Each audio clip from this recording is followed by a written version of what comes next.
Hey,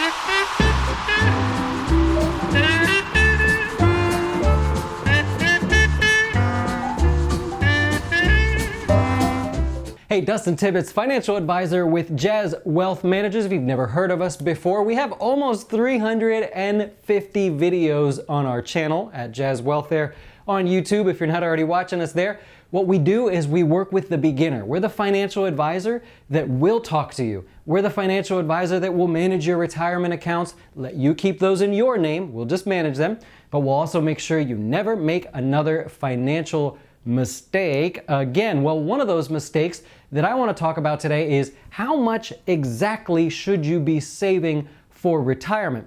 You see, the financial gurus that are out there, the other guys that you see maybe, or women, right, that you see that come up with financial advice for you, they're sort of just guessing, right? They need to give a general answer to people, the millions of people that watch them. How much should they save for retirement? Well, I don't like general answers. Anytime I have an opinion, I like to back it up with some kind of fact or at least a model that you can use so you can actually have your own answer. Now, clients of Jazz Wealth, I'll do this for them. Of course, I will guide them in any way possible.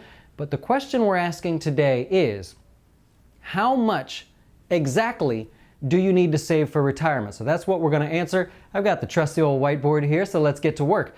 Now, we don't really need to start with what percentage you should save for retirement.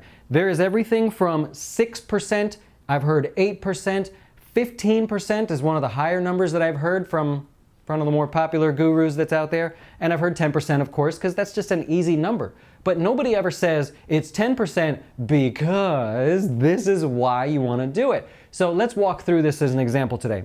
Now, what we really want to start with when we do this model, we want to work backwards or work forwards, but think backwards.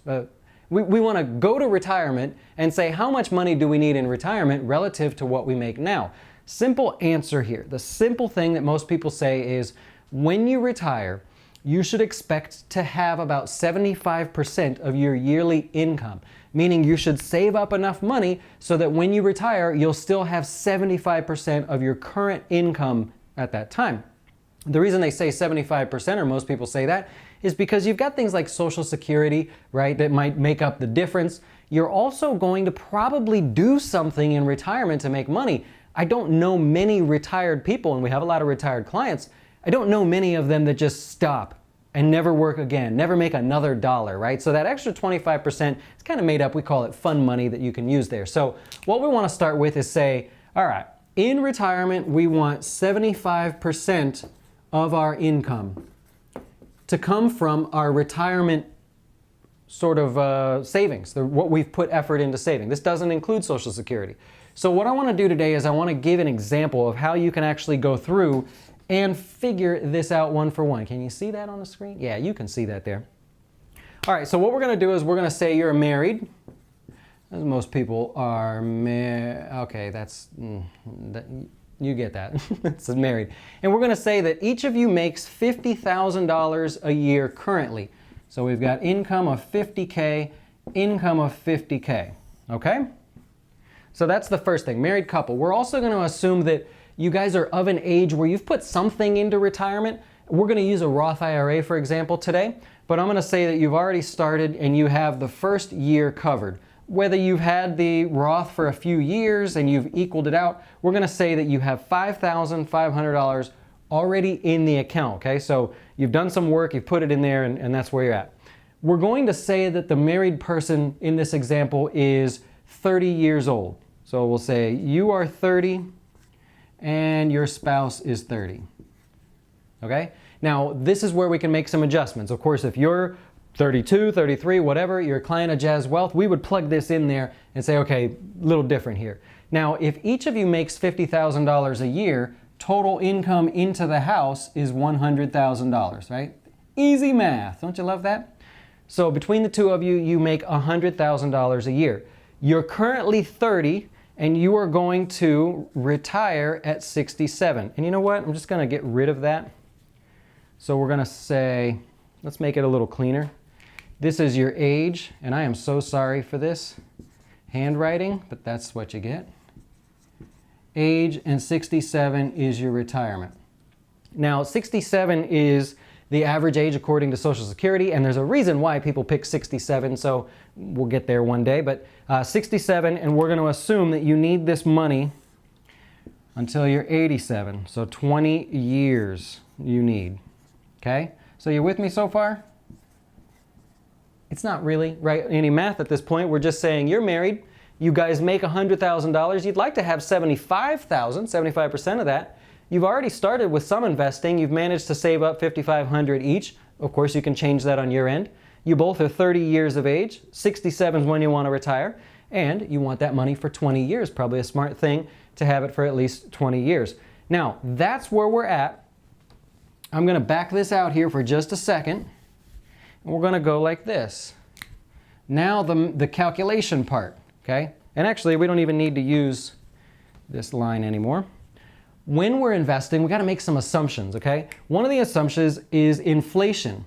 So we're going to say that inflation, and don't worry, don't let this word scare you here for just a second, 3.4%, kind of the average what people are using these days. You can adjust that number, of course. Actually, let's make it 3.5. We'll give you a little bit. So it's just slightly above what people use as in their calculations, okay? So when we're figuring this out, we're going to assume that inflation is going to increase your salary by 3.5% a year, right? Probably not that much, but that's an overestimate. We're also going to assume that what you contribute to your retirement accounts will increase by inflation, okay? So on the amount that you contribute to your retirement accounts, we're going to assume a return, there's an R in there, of 7.5%. Okay? This is also sort of ballpark for how you're invested. If you're invested more conservatively, you may not get there. If you're invested a little more aggressively, then you may average a little bit more than that. This is where we guess. So when you do these calculations on your own, or when you give us a call, you work with us, if you're one of our clients, we'll talk about this. You think inflation is 3.5%? Do you want to calculate more or less? Here's my suggestion, and here's my suggestion for the average return. Now, if we take all of this into consideration and we say the savings you have, the amount that you want, the age that you are, what age you'll retire roughly, then what we come up with is, and I know I probably didn't draw this out as good as expected, but if you make $100,000 a year, you want $75,000 of future dollars in your retirement, right? Then the amount that you need to save, the actual number, is 11.9%. So 11.9% of your current income, this $100,000, will get you $75,000 in future income. Now, that says future. So here's the problem with this. A lot of you are going to say, well, $75,000 in the future doesn't mean anything. But that is today's dollars. So we're saying $75,000, the value of $75,000 today, only in the future. So that number is actually going to be higher. So what we want to do is calculate for the future, but discount back so that we understand what we're doing here. I hope that makes sense. I'm probably pretty poorly explained that. The other thing we want to do is say that this 11.9 is going to be based on your income. So remember, if inflation is 3.5%, that's a high number. Your income will go up by at least 3.5% a year. If it's not tied to inflation, if your boss just gives you a raise or something, then as you make more, you still need to put the 11.9% in there to get to your goal. Now, the number is not going to be $75,000 anymore. The number is going to be 75% of whatever your income is. Did I go too far? Is that too geeky for you? Did I kind of maybe do a little bit too much here?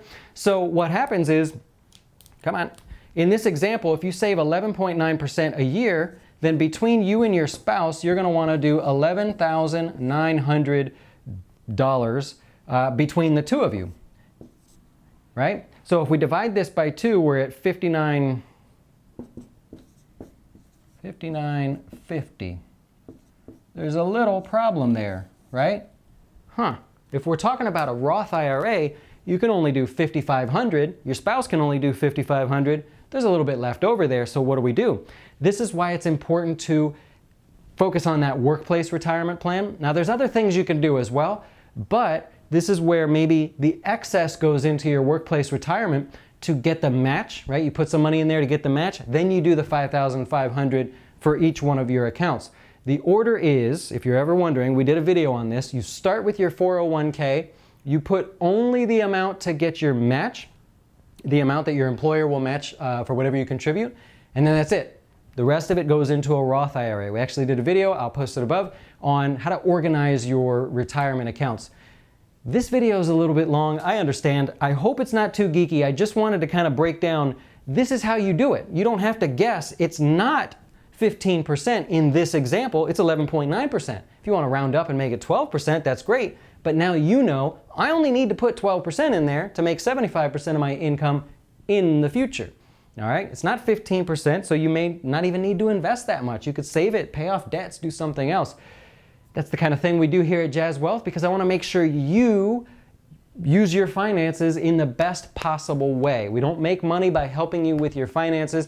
It's all included, so be sure to check us out at Jazz Wealth and let me know in the comments. Did I go too far? Is this too much? Too much math? Did it scare you away a little bit? Are you still watching?